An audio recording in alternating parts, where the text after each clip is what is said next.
ओम गुरुर्ब्रह्मा गुरुर्विष्णु गुरुर्देवो महेश्वरः गुरुर्साक्षात् परम ब्रह्म तस्मै श्री गुरुवे नमः।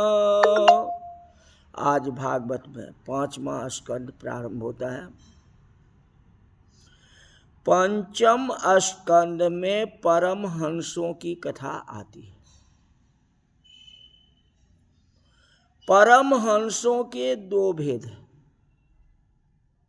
ज्ञानी परमहंस और भागवत परमहंस।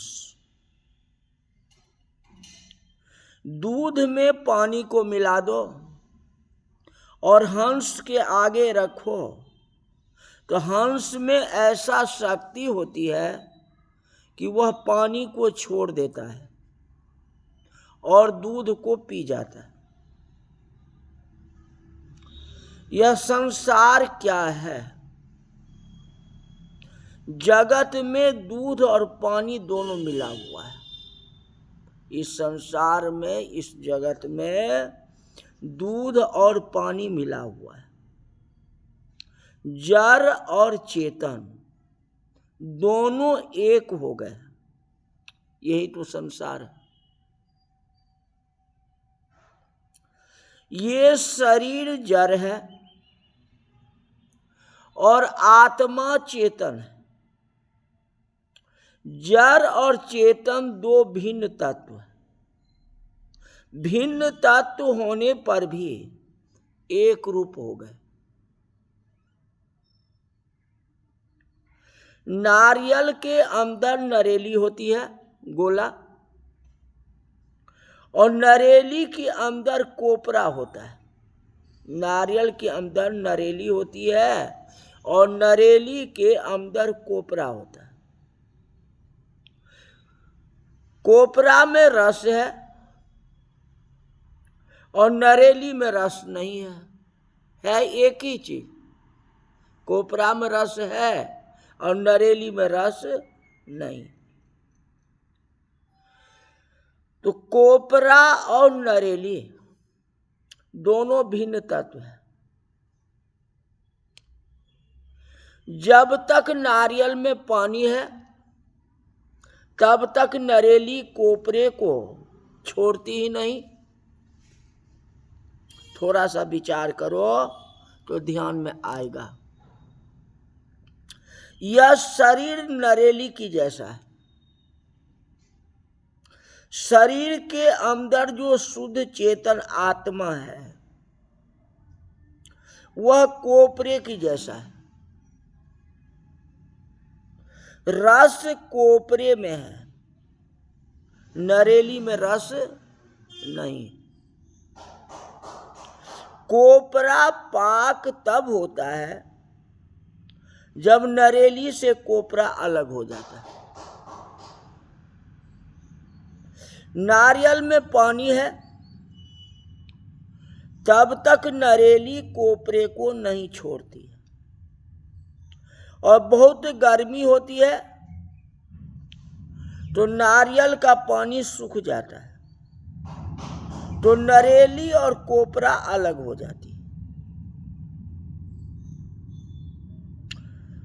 तो ये शरीर जो है नरेली जैसा है और आत्मा कोपरे के जैसा रस में। जड़ चेतन दो भिन्न तत्व है और भिन्न होने पर भी एक रूप हो गए। जड़ शरीर से चेतन आत्मा को अलग करना है। जड़ शरीर से चेतन आत्मा को अलग करना है। नारियल में जब तक पानी है तब तक नरेली कोपरे को छोड़ती नहीं है।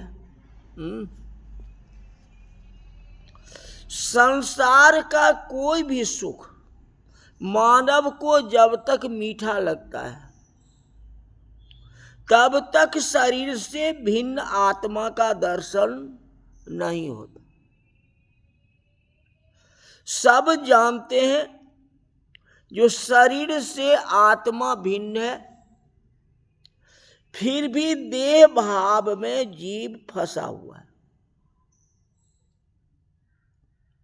आत्मा का ख्याल किसी को नहीं होता है। अपने शरीर के हाथ पैर का ख्याल करते हो, सांस पर ध्यान है, जो सांस चलता है या नहीं, बोल रहे हैं इस पर ध्यान है। जो आत्मा अंदर है उसके ऊपर ध्यान है ही नहीं। जो आत्मा इस शरीर को चला रहा है वह ध्यान है ही नहीं।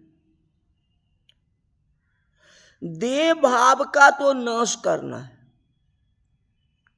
अरे आत्मा भाव को जागृत करना है आपको। मैं पुरुष नहीं हूं, मैं स्त्री नहीं हूं, मैं शरीर नहीं हूं। शरीर का सुख मेरा सुख नहीं है, मैं भगवान का अंश हूं। मुझे प्रभु के चरणों में जाना है। जब मैं भगवान का अंश हूं तो भगवान की चरण में जाना है। इस पंच भौतिक शरीर में आप याद करते हो, ये माता है, ये पिता है, ये पत्नी है, ये ख्याल रहता है मैं फलाने का बेटा हूं। किसी के मन में ये नहीं आता मैं परमात्मा का बेटा हूं। कोई परमात्मा का नाम लेता है कि तुम किसका बेटा हो जी, तो फलाने का। परमात्मा नहीं कहता। कोई कहता मैं राम का बेटा हूं, राम जी का बेटा हूं परिचय में,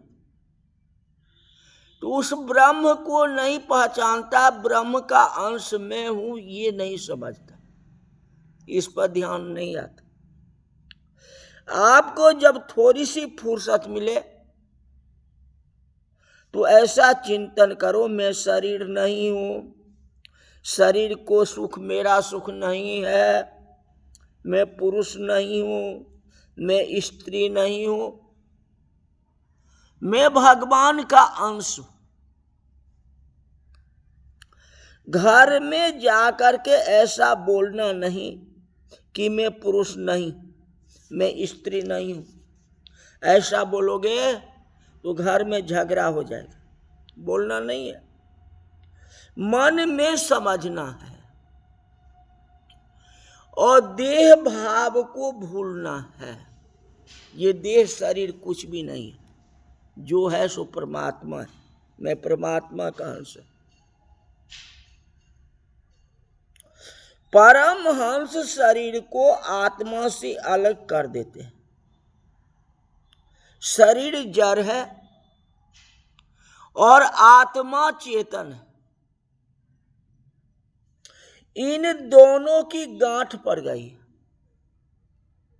जड़ शरीर में जो चेतन आत्मा को अलग करता है उसी को परमहंस कहते हैं। परमहंसों के दो भेद होते हैं। परमहंस के भी दो भेद होते हैं,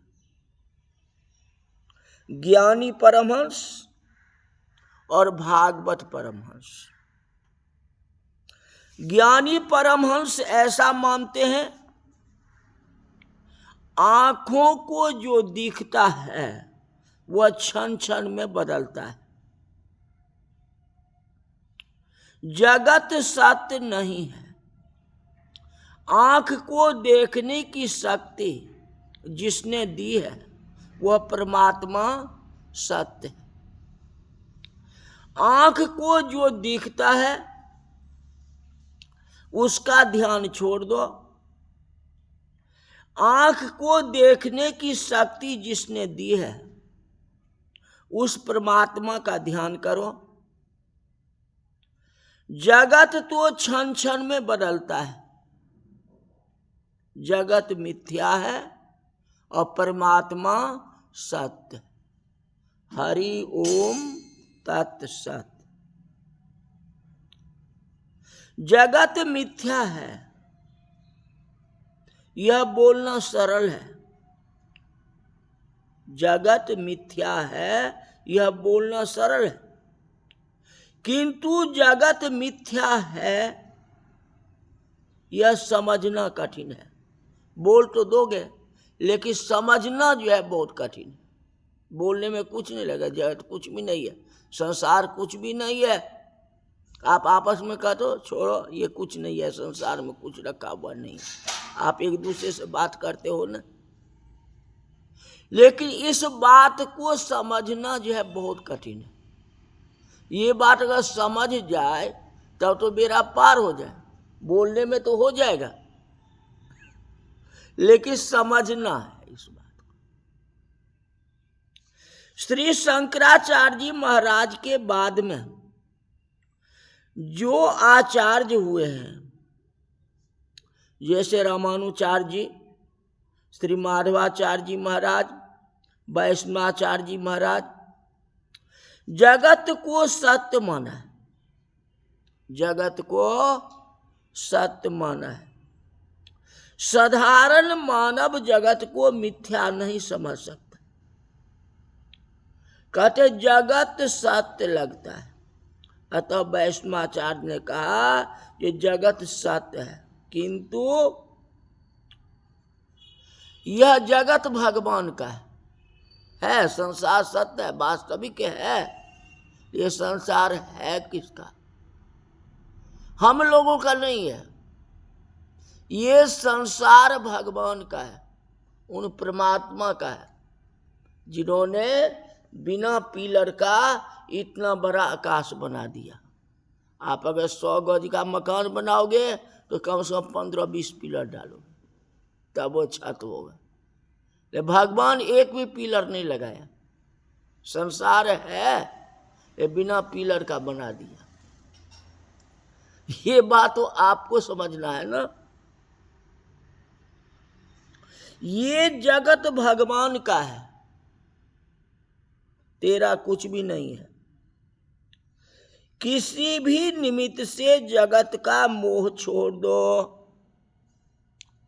हमें परमात्मा के साथ प्रेम करना है, यही लक्ष्य। शब्दों में थोड़ा थोड़ा झगड़ा है। सभी आचार्य तत्व में एक ही हैं। विदुषाम किम न शोभनम। महापुरुष जो वर्णन करते हैं बराबर है, जगत मिथ्या है। यह साधारण मानव नहीं समझ सकता है। वैष्णवाचार्य ने कहा है जगत सत्य है, किंतु याद रखना जगत में जो कुछ है सबके मालिक भगवान है। तन का मालिक भी मानव नहीं है, ये शरीर भी भगवान का है। जगत के मोह छोड़ने के लिए परमात्मा से प्रेम करो। ज्ञानी पुरुष कहते हैं जगत मिथ्या है, वैष्णव आचार्य कहते हैं जगत भगवान का है, तेरा कुछ भी नहीं है, तू भगवान का हो जा। ज्ञानी पुरुषों को आदर्श ऋषभदेव जी ने जगत को समझाया है।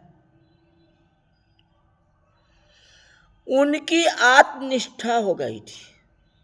लकड़ी में अग्नि है, लकड़ी जल जाती है, अग्नि कभी नहीं जलती। लकड़ी जल जाती है, अग्नि कभी नहीं जलती। शरीर लकड़ी के समान है। शरीर भले ही जल जाए, किंतु शरीर में जो शुद्ध चेतन आत्मा है वो अग्नि के समान तेजोमय है, वह नहीं जलती। आत्मज्ञान होना कठिन नहीं है, आत्मनिष्ठ होना बड़ा कठिन है। वैष्णव भागवत निष्ठ होते हैं, ज्ञानी पुरुष आत्मनिष्ठ होते हैं। ऋषभ देव जी की ऐसे आत्मनिष्ठा थी। शरीर अग्नि में जल रहा है, मैं नहीं जल रहा हूं, क्योंकि मैं शरीर नहीं हूं, मैं आत्मा हूं। आत्मा नहीं जल सकती, शरीर रूपी लकड़ी जली। शुद्ध चेतन मैं आत्मा हूं, ऐसा निष्ठा होना चाहिए, ऐसा विश्वास होना चाहिए, तब तो संसार को समझोगे और अपना को समझोगे। समझने का यही है। तो आज की कथा यही तक रही। बोल वृंदावन बिहारी लाल की जय।